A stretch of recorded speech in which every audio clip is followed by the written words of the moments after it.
जय हिंद, वंदे मातरम। दोस्तों, आपका स्वागत है हमारे YouTube channel teaching exam overload पे।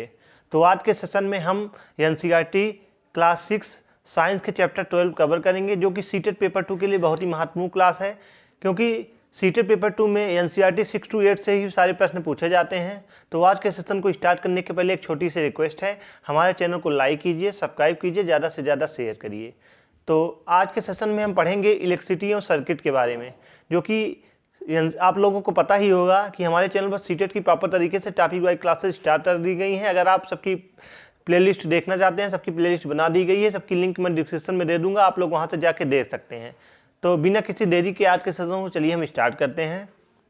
तो आज के लेसन का नाम है, आप लोगों ने जैसा देखा ही, इलेक्ट्रिसिटी एंड सर्किट। तो यहाँ से जो मेन पॉइंट पढ़ते हैं, अगर हम उसी को हमको कवर करेंगे, क्योंकि मैंने एनसीईआरटी के निचोड़ से मेन पॉइंट को कवर किया है।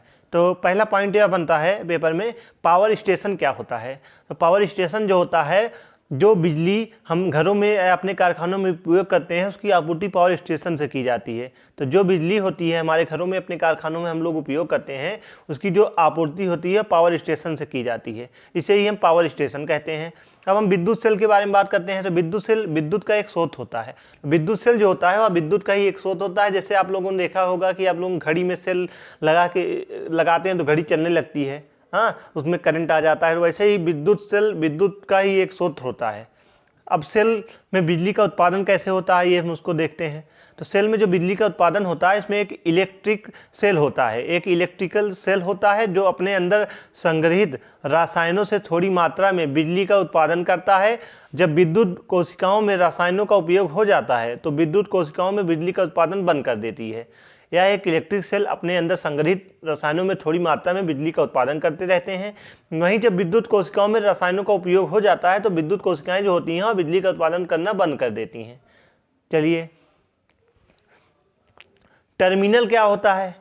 तो टर्मिनल आप लोगों ने देखा ही होगा, जो सभी प्रकार के विद्युत सेलों में 2 टर्मिनल पाए जाते हैं। जो आप लोगों ने देखा होगा, एक पॉजिटिव होता है, एक निगेटिव होता है। चाहे आप बैटरी हो, आप चाहे बैटरी देख लीजिए, चाहे घड़ी का सेल देख लीजिए, सब में पॉजिटिव निगेटिव 2 टर्मिनल होते हैं, जिसको हम लोग सकारात्मक टर्मिनल भी कहते हैं, वहीं और नकारात्मक टर्मिनल भी कहते हैं। तो हमारे घरों में उपयोग किए जाने वाले सूखे सेल में केंद्रीय कार्बन रॉड यानी सकारात्मक प्लस टर्मिनल है, और उसके मौजूद जिंक नकारात्मक टर्मिनल होते हैं।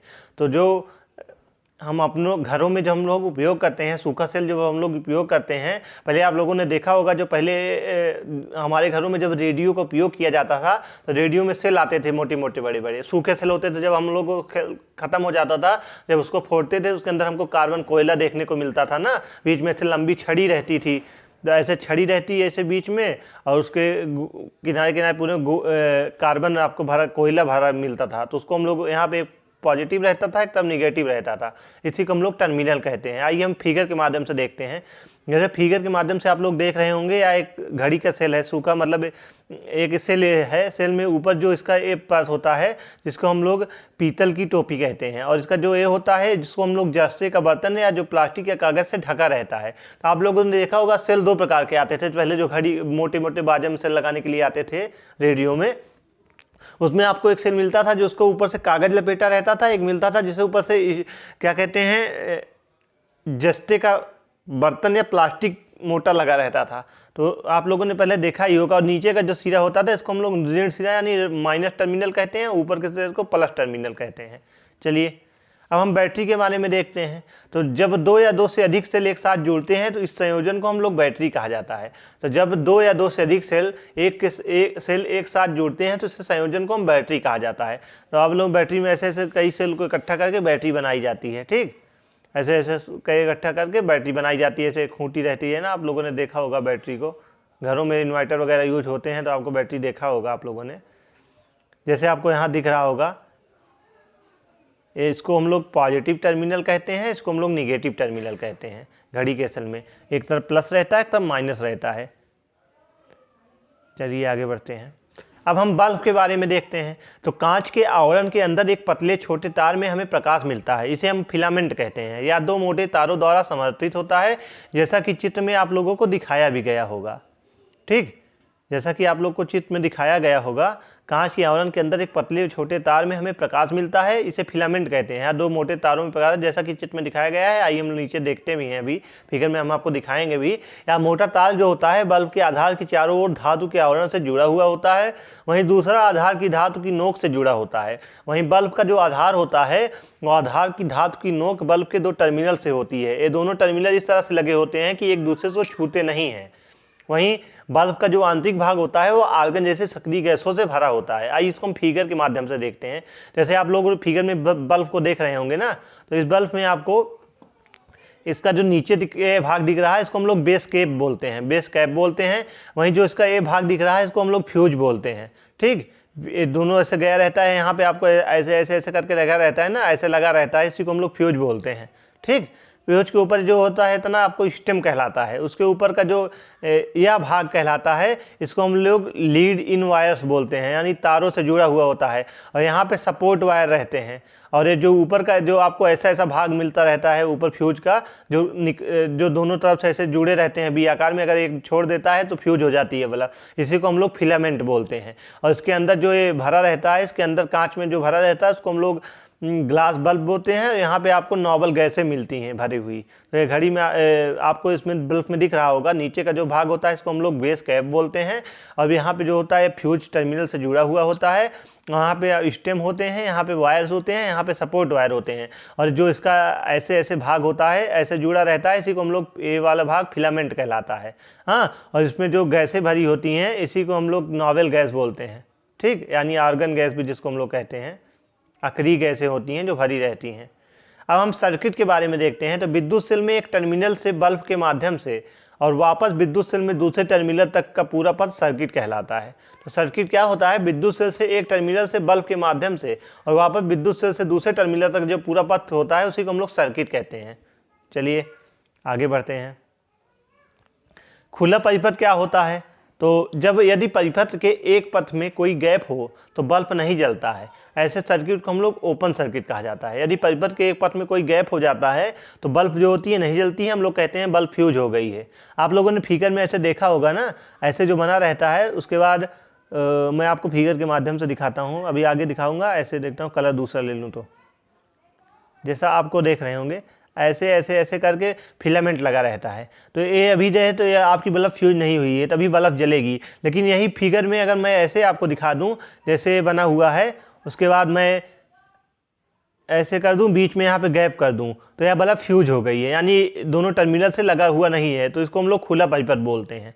ठीक, अब बंद सर्किट किसको कहते हैं? इसको हम लोग बंद सर्किट कहेंगे, यानी इसकी बल्ब सही है। आइए हम आगे इसको और देखते हैं। जब बल्ब तभी जलता है जब एक बल्ब और तार के पूर्ण पथ बनाते हैं तो विद्युत सेल को एक टर्मिनल से दूसरे शुरू होता है और दूसरे टर्मिनल पर समाप्त होता है। ऐसे सर्किट को हम बंद सर्किट कहा जाता है।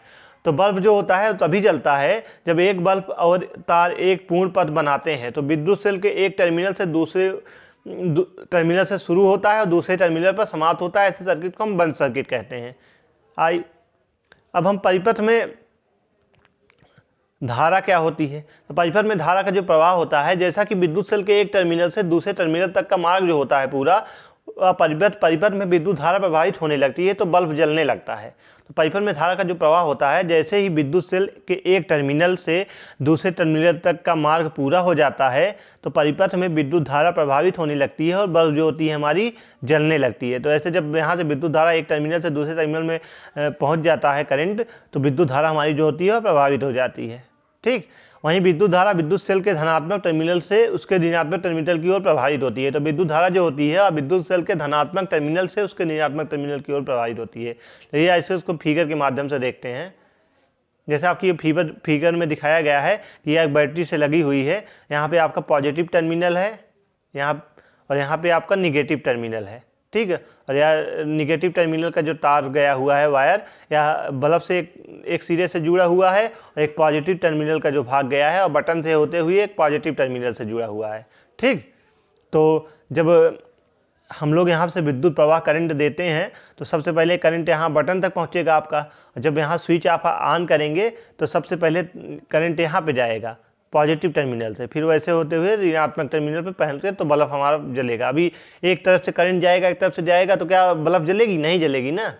इसी को हम लोग विद्युत प्रवाह बोल रहे हैं। बल्ब में करंट इसके एक टर्मिनल से प्रवेश होता है, बल्ब के अंदर फिलामेंट के माध्यम से प्रभावित होता है, बल्ब के दूसरे टर्मिनल से बाहर जाता है। जब फिलामेंट में विद्युत धारा प्रवाहित होती है तो यह चमकने लगता है, इसी ऐसे ही बल्ब जलती है। वहीं फ्यूज बल्ब की बात करें तो यदि बल्ब का फिलामेंट टूट गया हो तो सर्किट कार्पोलेटेड नहीं है और इसलिए करंट प्रवाहित नहीं हो सकता। टूटे हुए फिलामेंट वाले बल्ब को फ्यूज बल्ब कहा जाता है। जब कोई बल्ब फ्यूज हो जाती है तो वह जलता नहीं है। वहीं इलेक्ट्रिक स्विच क्या होती है?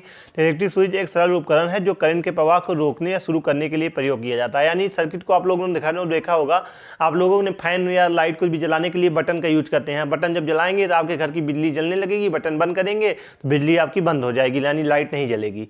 तो इसी को हम लोग इलेक्ट्रिक स्विच के माध्यम से देते हैं कि किसी भी करंट को प्रवाह कब करना है, कब बंद करना है, कब चालू करना है, इसी के लिए इलेक्ट्रिक स्विच का प्रयोग किया जाता है।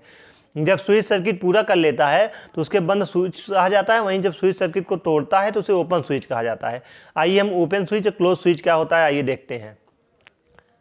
फिगर के माध्यम से आप लोग देखे रहेंगे, इसमें यह बिंदु बनी हुई है ऐसे, उसके बाद ऐसे बना हुआ है, तो इसको हम लोग ओपन बोलते हैं। वहीं जब क्लोज स्विच रहती है यानी बंद रहता है, तो जब बंद रहेगी तो इसको क्लोज है, जब इसको हम ऑन कर देंगे तो ऐसे वो खुल जाएगा, बिजली की करंट प्रवाह होने लगेगा। इसी को हम लोग ओपन स्विच और क्लोज स्विच बोलते हैं। ठीक। कंडक्टर क्या होता है? वह पदार्थ जिनके माध्यम से विद्युत धारा प्रभावित होती है या हो सकती है उसको हम लोग चालक कहते हैं। अधिकांश धातुएं जो होती हैं चालक होती हैं। तो वह पदार्थ जिनके माध्यम से विद्युत धारा प्रवाहित होती हो उसको हम लोग चालक कहते हैं। अधिकांश धातुएं चालक होती हैं। हमारा शरीर एक अच्छा संवाहक भी होता है चालक का। रोधक क्या होता है? वह पदार्थ जिनमें विद्युत धारा प्रभावित नहीं हो सकती कुचालक कहलाते हैं। दूसरे शब्दों में इंसुलेटर बिजली के कुचालक होते हैं, रबर और लकड़ी विद्युत रोधी होते हैं। आप लोगों ने घर में देखा ही होगा कि रबर में करंट नहीं मारता। अब आप लोगों ने पहले कहावत भी सुनी होगी कि घर में अगर किसी को मान लीजिए करंट पकड़ रहा है तो लोग पहले लकड़ी से मारते हैं ताकि लकड़ी पर करंट नहीं लगता और करंट छोड़ देगा। इसलिए रबर और लकड़ी जो होते हैं विद्युत रोधी होते हैं। वहीं फिलामेंट क्या होता है? फिलामेंट एक पतला तार होता है जो प्रकाश देता है, बल्ब का फिलामेंट कहलाता है। सूक्ष्म सेल क्या होते हैं? सूक्ष्म सेल एक विद्युत का स्रोत होता है। इसके अंदर होने वाले रासायनिक प्रतिक्रिया के कारण या डायरेक्ट करंट डीसी उत्पन्न करता है। तो सूक्ष्म सेल जो होता है, सूक्ष्म सेल एक विद्युत का एक स्रोत होता है। इसके अंदर होने वाले रासायनिक प्रतिक्रिया के कारण या डायरेक्ट करंट डीसी उत्पन्न करता है। बल्ब क्या होते हैं? तो विद्युत बल्ब एक ऐसा उपकरण है जो तब चमकता है और प्रकाश उत्सर्जित करता है जब उसमें विद्युत धारा प्रभावित की जाती है। वहीं चालक वह होते हैं वह पदार्थ जो विद्युत धारा को अपने माध्यम से प्रवाहित होने देते हैं, वह चालक कहलाते हैं। तो वह पदार्थ जो विद्युत धारा को अपने माध्यम से प्रवाहित होने देते हैं और चालक कहलाते हैं। जैसे लोहा हो गया, लोहा में आप करंट छुड़ाएंगे, करंट उसमें आने देगा ना। क्या आप रबड़ में करंट मारेगा? नहीं मारेगा। लकड़ी में करंट आएगा? नहीं आएगा। लोहे में करंट आ जाएगा। तो इस सब में आपको करंट मार सकता है। वहीं विद्युत सेल क्या होता है? विद्युत सेल विद्युत का ही एक स्रोत होता है। विद्युत सेल के एक टर्मिनल से बल्ब के माध्यम से और वापस विद्युत के सेल से एक टर्मिनल तक पूरा पथ जो होता है विद्युत परिपथ कहलाता है। ठीक, चलिए आगे देखते हैं। सूक्ष्म सेल क्या होते हैं? तो सूक्ष्म सेल जो होते हैं वह विद्युत धारा का एक बहुत ही सुविधाजनक स्रोत होता है। सूक्ष्म कोशिका, जैसा कि इसके नाम से भी पता चलता है कि सूक्ष्म या अर्धठोस तत्व कहलाते हैं। जैसे आप लोग देख रहे होंगे फिगर में, एक तरफ कैथोड ग्रेफाइट है, एक तरफ पेस्ट अमोनिया का है और पीतल के ऊपर टोपी लगी हुई रहती है। चलिए आगे बढ़ते हैं। कंडक्टर और इंसुलेटर देखते हैं। तो वह पदार्थ जो विद्युत धारा को अपने से होकर गुजरने देती है और विद्युत का सुचालक कहलाता है, जैसे चाबी और सेफ्टी पिन। वहीं वह सामग्री जो विद्युत धारा को अपने अंदर गुजरने नहीं देती विद्युत कुचालक कहलाती है, जैसे रबर बैंड या प्लास्टिक पेन। अब हम आइए 5 इलेक्ट्रिक कंडक्टर देखते हैं, 5 इलेक्ट्रिक इंसुलेटर देने यानी सुचालक और कुचालक देखते हैं। जैसे आप लोगों को दिख रहा होगा,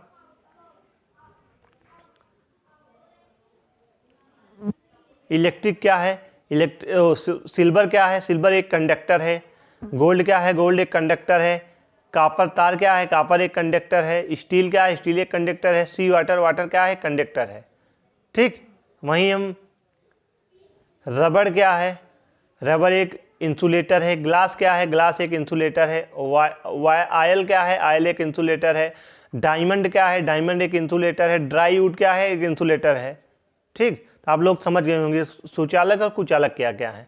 सभी धातुएं जो विद्युत की सुचालक होती हैं जबकि कुछ अन्य तुलना में बेहतर सुचालक होते हैं। जैसे गैर धातुएं जैसे ग्रेफाइट, पेंसिल, लीड ग्रेफाइट से बनी होती है, ये भी बिजली की सुचालक होती है। विद्युत धारा का स्रोत वह उपकरण जिसका उपयोग विद्युत धारा उत्पन्न करने के लिए किया जाता है विद्युत धारा का स्रोत कहलाता है। तो वह उपकरण जिसका उपयोग करके विद्युत धारा उत्पन्न करने के लिए किया जाता हो उसको हम लोग क्या बोलते हैं? विद्युत धारा का स्रोत बोलते हैं। ठीक। वहीं विद्युत परिपथ क्या होता है, विद्युत धारा को प्रवाहित करने के लिए जिस पथ का प्रयोग किया जाता है उसको हम लोग विद्युत परिपथ कहते हैं। बंद परिपथ क्या होता है, वह परिपथ जिसमें एक अटूट पथ होता है जिसके माध्यम से विद्युत धारा प्रवाहित हो सकती है, बंद परिपथ कहलाता है। ओपन सर्किट क्या होती है, जिस सर्किट में ब्रेक होता है उसे हम ओपन सर्किट कहते हैं। विद्युत स्विच क्या होती है, वह उपकरण जिसका उपयोग किसी सर्किट को खोलने या बंद करने के लिए किया जाता हो उसको हम लोग विद्युत स्विच कहते हैं। वह सामग्री जो विद्युत धारा को आसानी से गुजरने देती हो क्या कहलाती है, कंडक्टर कहलाती है। वहीं वह सामग्री जो विद्युत धारा को आसानी से गुजरने नहीं देती, इंसुलेटर कहलाती है। ठीक, चलिए फिर आज के सेशन को हम यहीं समाप्त करते हैं। मैं आशा करता हूँ यह सेशन आपको आसानी से समझ में आया होगा। अगर आप सीटेट की प्रॉपर तरीके से टॉपिक वाइज तैयारी करना चाहते हैं तो हमारे चैनल को सब्सक्राइब कर लीजिए। हमारे चैनल पर सीटेट, यूपी टेट की प्रॉपर तरीके से टॉपिक वाइज तैयारी कराई जाती है। सीटेट की परीक्षा जो है दिसंबर में होने वाली है, जिसके अंतर्गत हमने एक सीटेट की क्लासेस स्टार्ट कर दी गई है। अगर आप सब क्लासेस देखना चाहते हैं तो सबकी डिस्क्रिप्शन प्लेलिस्ट की लिंक मैं डिस्क्रिप्शन बॉक्स में दे दूंगा, आप लोग वहां से जाके देख सकते हैं। तथा आप पीडीएफ इसका प्राप्त करना चाहते हैं तो डिस्क्रिप्शन बॉक्स में मैं टेलीग्राम का लिंक दे दूंगा, आप लोग वहां से जाके हमारे टेलीग्राम ग्रुप से जुड़ सकते हैं। वहां पे आपको सारे क्लासेस की नोट्स और पीडीएफ वहीं प्रोवाइड की जाती है। चलिए फिर आज के सेशन को मैं समाप्त करते हैं, कल फिर मिलते हैं किसी नए सेशन के साथ। तब तक के लिए धन्यवाद।